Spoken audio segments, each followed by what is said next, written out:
Alright guys, so this is my old roommate Mike, and Mike and I get really into April Fools. Ever since junior year when he made some fake chick on Facebook and started messaging me on AIM. I mean, it didn't work in the end. Yeah, I kind of found out, and it didn't go too well for Mike, but ever since then we've just done some horrible things to each other. Like today, for example. Mike drove 3 hours from Boston. He just busted in my door and he just basically made me a giant marshmallow, just covered me in shaving cream. Didn't see it coming. I was just chilling in my living room. My other roommate actually was supposed to record it with the camera, but he hit record on the camera just before he busted through the door, and then my roommate hit record again. So they basically got nothing. It's a shame because that was pretty hilarious. It's pretty sad. I offered to recreate it, you know, but I just don't think it would be as genuine. Oh no, it's Michael. April Fools. You got me. Ha ha ha. I'm covered in shaving cream. Doesn't really work. No, it doesn't.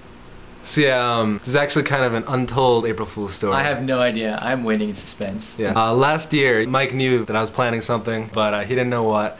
He thought I was gonna drive to Boston, you know, which I did consider. I told my roommate, went to Facebook, got Josh's profile, said if you see this kid anywhere around campus, anywhere, at any time, you give me a call immediately. I had like wanted posters up on like trees and stuff like. So yeah, I knew that wasn't an option, so I figured, how am I gonna get him for April Fools when he's this prepared? He knows me. So I decided, why not do it in February, you know? April Fools in February. I mean, like, you can do April Fools any month. Who says it's gotta be in April? Mike was actually coming to visit me, and I knew this had to be then, because there's no other, when else am I gonna do it? Sure it wasn't January? It might, whatever. Alright, yeah, I remember. Okay, maybe it was January. A few months in advance, April Fools, you know, whatever. So what I did is kind of mean. I got some wireless speakers from Best Buy, and I set them up all over the basement. And what I did was I recorded some really freaky ass scary sounds. Just scary shit. Like door creak scratches, like breaths and voices, Michael. And I put the wireless speakers all over the basement. He usually doesn't mind sleeping down there, but I think it's kind of creepy. It looks like a dungeon down there.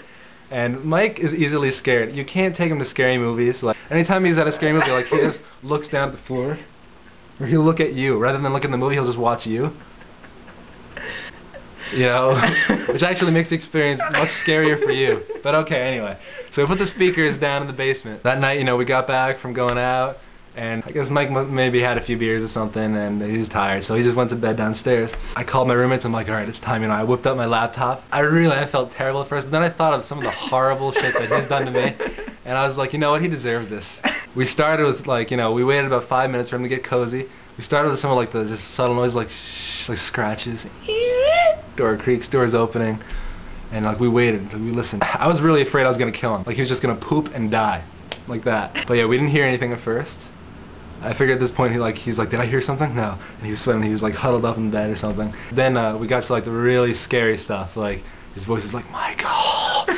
I didn't know what was gonna happen. You know, I thought maybe he'd make a bolt for it, just bust through the door. We listened. We listened downstairs and we didn't hear anything. And I knew everything was working. We did it for another 10 minutes, like scary ass noises, and we just didn't hear anything. I was like, oh my god, like I think he's dead. I'm like really getting nervous. I'm like, actually it was getting to the point where like we had to check on him because like we thought he was dead.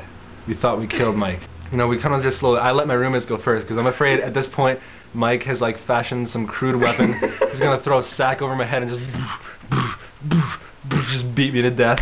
Like God knows what he's doing down there. We slowly go down. We were like Mike, and you know, we don't hear anything. So my roommate and I, we look at each other, and at that moment we thought we killed Mike. We were like, seriously, we're like, he's dead.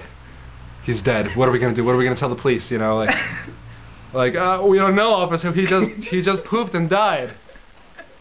He just pooped and died. We don't know.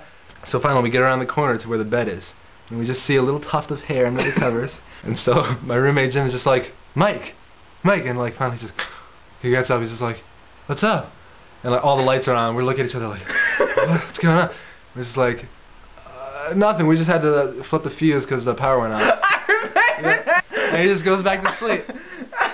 And we go upstairs, we're like, what the fuck happened? He slept through the whole goddamn thing. I probably had a few beers and... It's probably a good thing it didn't work, because, like, anybody would have just died. You're in, like, a scary, pitch-dark basement, you hear voices. How would you have reacted if you heard those noises? If you heard, like, Michael in the basement? I don't know, maybe sleep on the couch or something. He would have pooped and died. That's what would have happened. He would have pooped and died. So the best part is, the next morning, Mike got up to leave earlier than anybody else, and he left us a little note, just saying, "Thanks guys so much for your hospitality and like letting me stay over. I had a lot of fun. I love you guys. XOXO. Love, Michael." After all the horrible things we try to do, he just leaves us like this sweet little note. It's like, "I love you. Bye." And we're just like, oh god. So in a way, Mike got me twice by making me think he was dead.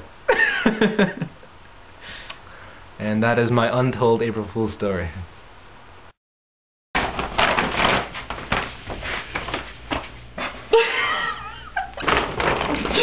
Oh no! I got sacked by the sack lady.